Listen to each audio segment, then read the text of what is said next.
കേരള നിയമസഭയിലെ മാതൃകാ ജനപ്രതിനിധിയും വിദ്യാഭ്യാസ മേഖലയിലെ കരുത്തുറ്റ നേതാവുമായിരുന്ന ടി.എം. ജേക്കബിന്റെ ഓർമ്മയ്ക്കായി ഏർപ്പെടുത്തിയ TM. Jacob MLA. Excellence award 14ാം വർഷത്തിലേക്ക്.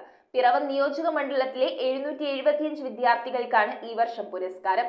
എം.എൽ.എ. അനൂപ് ജേക്കബ് അവാർഡ് വിതരണം നിർവഹിച്ചു. കേരള നിയമസഭയിലെ മാതൃകാ ജനപ്രതിനിധിയും വിദ്യാഭ്യാസ മേഖലയിലെ ദീർഘദർശിയായ നേതാവുമായിരുന്ന ടി.എം. ജേക്കബിന്റെ ഓർമ്മയ്ക്കായി ഏർപ്പെടുത്തിയ TM. Jacob MLA. Excellence award 14ാം വർഷത്തിലേക്ക് കടന്നു. പിറവം നിയോജക മണ്ഡലത്തിലെ വിവിധ സർക്കാർ എയ്ഡഡ്, അൺഎയ്ഡഡ് സ്കൂളുകളിൽ നിന്നും 10-12 ക്ലാസുകളിൽ A+, A1 നേടിയ വിദ്യാർത്ഥികളും സർവകലാശാലകളിൽ നിന്നും ഉന്നത വിജയം നേടിയ വിദ്യാർത്ഥികളും ഉൾപ്പെടെ 775 വിദ്യാർത്ഥികളെ നിറഞ്ഞ വേദിയിൽ ആദരിച്ച് അവാർഡ് നൽകി. 13 വർഷം മുമ്പ് ആരംഭിച്ച ഈ പദ്ധതിയിൽ ഇതുവരെ ആയിരക്കണക്കിന് വിദ്യാർത്ഥികളാണ് അവാർഡ് വാങ്ങിയത്. വിദ്യാഭ്യാസ മന്ത്രിയായിരിക്കെ ടി.എം. ജേക്കബ് നടപ്പിലാക്കിയ വിവിധ മാതൃകാപരമായ പരിഷ്കാരങ്ങളാണ് ഇന്നും കേരളത്തിന്റെ വിദ്യാഭ്യാസ മേഖലയെ രൂപപ്പെടുത്തുന്നത്. വിദ്യാഭ്യാസ മേഖലയെ അതിന്റെ പരമോന്നതിയിൽ എത്തിച്ച അദ്ദേഹത്തിന്റെ ദീർഘവീക്ഷണം സാമൂഹിക രാഷ്ട്രീയ മേഖലകളിലും കയ്യൊപ്പ് ചാർത്തി. വളർന്നുവരുന്ന തലമുറയ്ക്ക് വിദ്യാഭ്യാസ രംഗത്ത് ഉയർന്നുവരാനുള്ള പ്രചോദനവും അംഗീകാരവും കൂടിയാണ് ഈ അവാർഡ്. പിറവം മാം ഓഡിറ്റോറിയത്തിൽ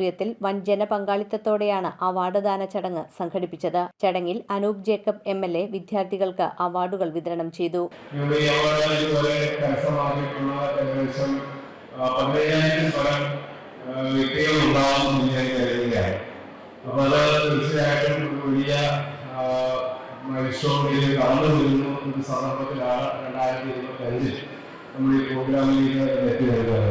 എല്ലാ കുട്ടികളും മികവാർന്ന വിജയം കരസ്ഥമാക്കി വരുന്നവരാണ്. അവരൊക്കെ നിങ്ങളുടെ സഹപാഠിമാരെങ്കിലും അവരൊക്കെ നല്ല രീതിയിൽ മികച്ച പഠനത്തോടെ മികച്ച എക്സലൻസിലൂടെ കടന്നു വന്നിട്ടുള്ള കുട്ടികൾ തന്നെയാണ്. അവർക്ക് മുന്നോട്ട് പോകാൻ കഴിയും. നിങ്ങളുടെ ഒരു കൂട്ടായ പരിശ്രമത്തിന്റെ വിജയമാണ് കാണാൻ കഴിയും. പിറവം നഗരസഭാ ചെയർപേഴ്സൺ അഡ്വക്കേറ്റ് ജൂലി സാബു അധ്യക്ഷത വഹിച്ച ചടങ്ങിൽ vice chairman KP. Saleem, VISAT college principal Raju Mavunkal, good shepherd nursing college MD. Tojo John, Sunil Edappalakkattu, KR. Jayakumar, Raju Panalickal, Valsala Varghese, Thomas Mallippuram, Annamma Domi, Jojimon Charuplavil, Prasanth Mamburathu, R. Prasanth, Sini Joy, S. Vaisakhi, Thampi Elavumparambil, Abdul Kareem, Joshi K. Paul, Venu Mulanthuruthy, Thomas Thekkumoottil, M. A. Shaji, Kunjumon Kunnummel തുടങ്ങിയവർ പങ്കെടുത്തു.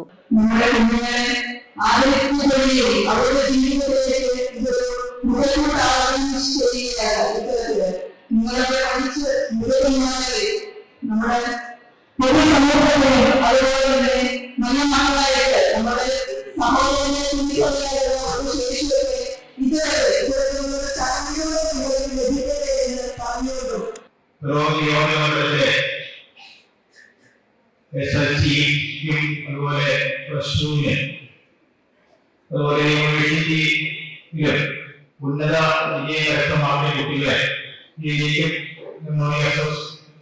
അവാർഡ് എന്നതിനെ 13 വർഷക്കാലമായി നടത്തപ്പെടുക. നമുക്കറിയാം, കേരളത്തിന്റെ വിദ്യാഭ്യാസ മന്ത്രി അതുപോലെ മന്ത്രിയുമായി ദീർഘകാലം കേരളത്തിൽ ഉണ്ടായിരുന്ന കൊണ്ടാണ് ഈ പദ്ധതി നടപ്പാക്കുന്നത്. News bureau, Piravom. സ്വപ്നങ്ങൾ യാഥാർത്ഥ്യമാക്കുവാൻ ഏറ്റവും അനുയോജ്യമായ പാത കണ്ടെത്തൂ മാർ ഏലിയാസ് കോളേജിനൊപ്പം. അണ്ടർ ഗ്രാജുവേറ്റ് മുതൽ ബിരുദാനന്തര പ്രോഗ്രാമുകൾ വരെ നിങ്ങൾക്കായി ഒരുക്കിയിരിക്കുന്നു. ഏവരെയും ഞങ്ങൾ സ്വാഗതം ചെയ്യുന്നു.